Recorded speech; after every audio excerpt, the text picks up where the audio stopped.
బియ్యం రవ్వతో కుడుములు లేక ఉండ్రాళ్ళు ఇలా శనగపప్పుని కొంచెం పదునుగా ఉడకబెట్టుకోవాలి, మెత్తగా కాకుండా. ఒకటి రవ్వ తీసుకుంటే 2 నీళ్లు పోసుకోండి, కొంచెం ఉప్పేసి బాగా మరిగిన తర్వాత ఈ బియ్యం రవ్వని ఇలా వేసేసుకోండి.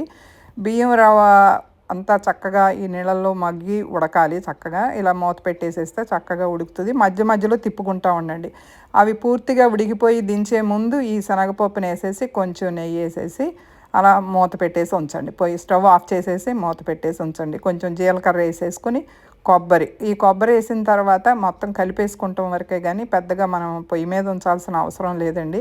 అది మొత్తం తీసేసి పూర్తిగా చల్లారిపోయిన తర్వాత చక్కగా ఇలా ఉండల్లాగా చేసుకుని కుడుములు అంటారు, కొంతమంది ఉండ్రాళ్ళు అంటారు, ఎలా అనుకుంటే అలాగా. ఉప్పు ఉండ్రాళ్ళు అని కూడా అంటారు. ఇలా స్టీమర్లో కానీ లేకపోతే ఇడ్లీ పాత్రలో కానీ పెట్టి ఉడికించేసుకోండి. వేడివేడిగా తిన్నా చల్లగా తిన్నా సూపర్గా ఉంటాయి.